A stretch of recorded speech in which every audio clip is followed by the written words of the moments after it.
नमस्कार दोस्तों, स्वागत है आपका एक बार फिर से ब्रेन रूट क्लासेस के अंदर।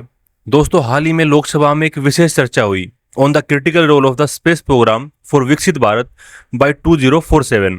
इस चर्चा का मकसद था कि ये समझना कैसे हमारा स्पेस प्रोग्राम सिर्फ सैटेलाइट तक सीमित नहीं है, बल्कि 2047 के डेवलप इंडिया का साइंटिफिक बैकबोन बन रहा है। और इस चर्चा के अंदर एक नाम जो है बार बार गूंजा, वो था शुभांशु शुक्ला का, जिसने हाल ही में एक्सएम-4 मिशन के जरिए इंटरनेशनल स्पेस स्टेशन की यात्रा की। और ये जो हैं राकेश शर्मा के बाद दूसरे इंडियन थे जिन्होंने अंतरिक्ष की यात्रा की। लोकसभा के अंदर कहा गया उनका मिशन दर्शाता है विश्व बंधु भारत का स्पिरिट, यानी कि ऐसा देश, एक ऐसा भारत जो पूरे विश्व का साइंटिफिक फ्रेंड हो। अब समझते हैं ये टॉपिक इतना इंपॉर्टेंट क्यों है।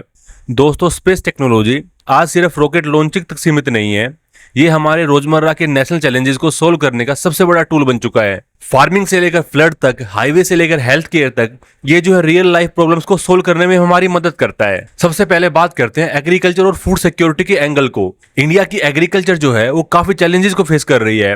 अनप्रेडिक्टेबल मॉनसून, लो प्रोडक्टिविटी, पुअर फोरकास्टिंग। दोस्तों, इसरो के सैटेलाइट जैसे कि इनसैट 3D और इनसैट 3DR ये प्रोवाइड करते हैं एक्यूरेट वेदर फोरकास्टिंग और रेनफॉल पैटर्न को। और साथ ही रिसोर्स सेट सैटेलाइट हेल्प करता है क्रॉप मॉनिटरिंग और यील्ड एस्टिमेशन के अंदर, यानी किसान की प्लानिंग अब स्पेस डेटा के ऊपर बेस है।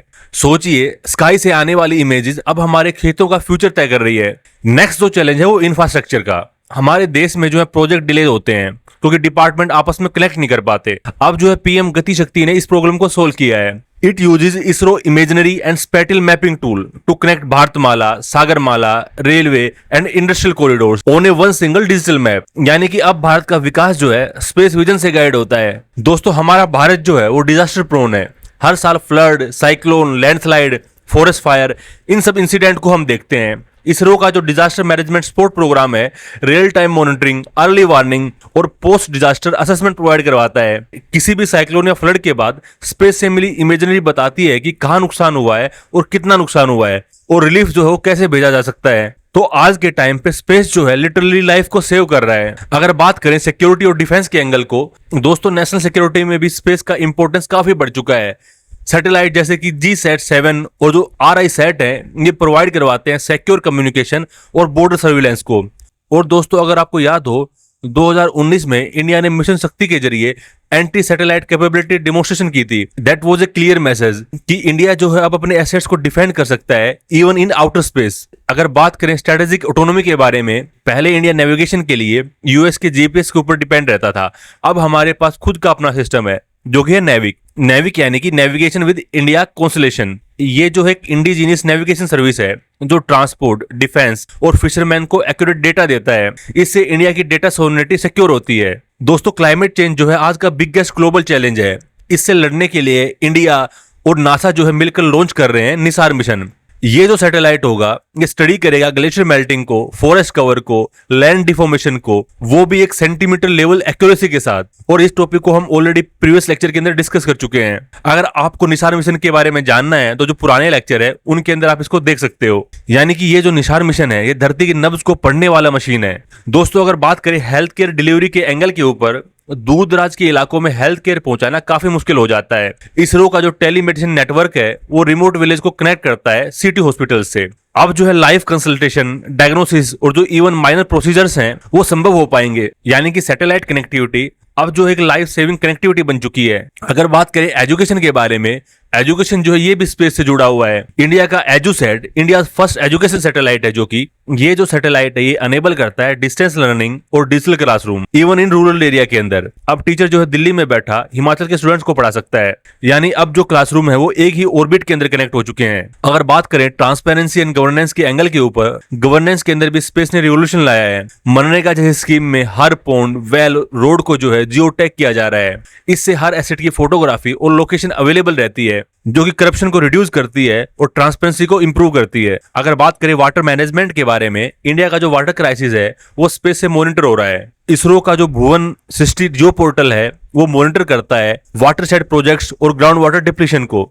इससे प्लानर्स को पता चलता है कि कहाँ पे रिचार्ज जोन बनानी है और कहाँ पे कंजर्वेशन जरूरी है। दोस्तों, अब एक सवाल उठता है, how does all this make India विश्व बंधु भारत। इसको अब थोड़ा हम स्टेप बाय स्टेप समझते हैं। सबसे पहले देखते हैं ग्लोबल कोलैबोरेशन के एंगल को। इंडिया का जो निसार मिशन है उसको कहा जाता है India scientific handshake with the world. ये दिखाता है कि इंडिया केवल खुद के लिए नहीं, पूरे विश्व के लिए रिसर्च कर रहा है फॉर क्लाइमेट, इकोसिस्टम और सस्टेनेबल प्लेनेट गोल के लिए। 2017 के अंदर इंडिया ने लॉन्च किया था साउथ एशिया सैटेलाइट, जिसको बोला जाता है GSAT-9, जो हमारे पड़ोसी देशों को कम्युनिकेशन और वेदर डेटा प्रोवाइड करवाता है। Even NavIC service neighbouring countries तक अवेलेबल है, सो दैट ये जो हमारा पूरा रीजन है ये एक साथ डेवलप कर पाए। ये जो है सच्चा नेबरहुड फर्स्ट पॉलिसी का एग्जांपल है। इसरो जो है अपने मिशन के डेटा को ग्लोबल रिसर्च के लिए शेयर करता है। फॉर एग्जांपल चंद्रयान 3 का जो पूरा डेटा सेट है वो अब प्रधान पोर्टल के ऊपर अवेलेबल है। इसके थ्रू इंडिया और जो पूरे वर्ल्ड के साइंटिस्ट हैं वो इस डेटा को देख सकते हैं। यानी कि science grow when knowledge is shared, और जो इंडिया है वो इस फिलोसफी के ऊपर विश्वास करता है। अगर बात करें कैपेसिटी बिल्डिंग और ट्रेनिंग के ऊपर, दोस्तों इसरो का जो उन्नति प्रोग्राम है यानी कि Unispace nano satellite assembly and training initiative, ये जो प्रोग्राम है ये इंटरनेशनल स्टूडेंट्स और इंजीनियर्स को नैनो सैटेलाइट डेवलपमेंट सिखाता है। यानी कि इंडिया जो है अब लर्नर नहीं बल्कि टीचर बन चुका है स्पेस साइंस का। अगर बात करें कॉस्ट इफेक्टिव और रिलायबल पार्टनर के रूप में, दोस्तों अगर आपको मंगलयान प्रोजेक्ट याद है तो ये जो प्रोजेक्ट था पूरे वर्ल्ड के अंदर काफी इकोनॉमिकल इंटरप्लेनेटरी मिशन था। और आपको याद होगा आज तक इंडिया ने 400 से ज्यादा सैटेलाइट लॉन्च किए हैं, और ये सैटेलाइट जो है इंडिया ने अलग अलग देशों के लिए लॉन्च किए हैं। और इंडिया ये अचीवमेंट इसलिए कर पाया है क्योंकि हम जो है इस काम को सस्ते में और अच्छे से कर पाते हैं, और कॉस्ट इफेक्टिव होने की वजह से जो छोटी कंट्री हैं वो अपने सैटेलाइट इंडिया को दे सकती हैं लॉन्च करने के लिए। अगर बात करें इंडिया के रिस्पॉन्सिबल स्पेस नेशन के बारे में, तो दोस्तों इसरो ने लॉन्च किया है debris free space mission initiative, जिसके तहत इंडिया के जितने भी मिशन होंगे वो डेब्री फ्री होंगे। यानी इंडिया सिर्फ पावरफुल नहीं, रिस्पॉन्सिबल स्पेस प्लेयर की भूमिका निभा रहा है। अगर बात करें इंडिया के ह्यूमैनिटेरियन रोल के ऊपर, इंडिया जो है कोसपास और जो सारसेट है इनका भी पार्ट है, जो कि एक ग्लोबल रेस्क्यू सिस्टम है जो space based distress alert detect करता है, और ये अलर्ट जारी होता है शिप रैक और प्लेन क्रैश के दौरान, जो कि पूरे अर्थ प्लेनेट के ऊपर लाखों जानें बचाता है। दोस्तों ये जो प्रोग्रेस इसरो ने की है ये केवल साइंस से नहीं हुई है, ये पॉसिबल हुई है विजनरी पॉलिसी और रिफॉर्म से। पहले बात करते हैं इंडिया की स्पेस पॉलिसी 2023 के बारे में। 2023 की ये जो इंडिया की स्पेस पॉलिसी है इसने प्राइवेट सेक्टर को पूरे स्पेस वैल्यू चेन में एंटर करने का मौका दिया है। अब जो प्राइवेट सेक्टर हैं वो सैटेलाइट को बिल्ड कर सकते हैं, उनको लॉन्च कर सकते हैं, और जो डेटा है उसको एनालाइज कर सकते हैं। ये जो स्पेस पॉलिसी है ये होलिस्टिक अप्रोच को प्रमोट करती है, यानी कि रिसर्च, रेगुलेशन, रिवेन्यू ये सब जो है एक साथ हो सकते हैं। नए जो FDI रूल हैं वो 100% इन्वेस्टमेंट को अलाउ करते हैं मैन्युफैक्चरिंग स्पेस सिस्टम कंपोनेंट्स के अंदर, और इस वजह से इंडिया के अंदर स्पेस स्टार्टअप की एक नई वेव आई है। आज हमारे पास 300 से ज्यादा स्टार्टअप्स हैं जो कि लॉन्च व्हीकल, माइक्रो सैटेलाइट और AI बेस्ड स्पेस डेटा के ऊपर काम कर रहे हैं। दो जो इंस्टीट्यूट है वो इस इकोसिस्टम को स्ट्रेंथन कर रहे हैं। ये इंस्टीट्यूट है NSIL और जो है इनस्पेस। इसको हम जो प्रीवियस लेक्चर के अंदर भी डिस्कस कर चुके हैं। NSIL यानी कि न्यू स्पेस इंडिया लिमिटेड, ये जो है इसरो का कमर्शियल आर्म है जो लॉन्च और सैटेलाइट सर्विस को ग्लोबल मार्केट तक पहुंचाता है। अगर बात करें इन स्पेस की, यानी कि Indian National Space Promotion and Authorisation Centre, ये जो एक सिंगल विंडो प्लेटफॉर्म है जो प्राइवेट कंपनीज को ऑथराइजेशन देता है from launch permission to orbital filing. ये जो है सिस्टम पॉलिसी, प्रॉफिट और पार्टिसिपेशन तीनों का एक बैलेंस प्रोग्राम है। तो दोस्तों हर मिशन, हर सैटेलाइट इंडिया की ग्रोथ, गवर्नेंस और ग्लोबल गुडविल को स्ट्रेंथन करता है। इंडिया के जो अपने गोल हैं जैसे कि भारतीय अंतरिक्ष स्टेशन यानी कि BAS बाय 2035 और एक क्रू लूनार मिशन बाय 2040, इन दोनों प्रोग्राम के विजन से इंडिया जो है प्रूव कर रहा है कि हम जो है नेक्स्ट स्पेस रिवॉल्यूशन को लीड करने वाले हैं। ये जर्नी सिर्फ रॉकेट की नहीं है, ये आत्मनिर्भर भारत का विजन है। तो दोस्तों यहाँ पे जो हमारा टॉपिक था वो कंप्लीट होता है। उम्मीद आपको पसंद आया होगा।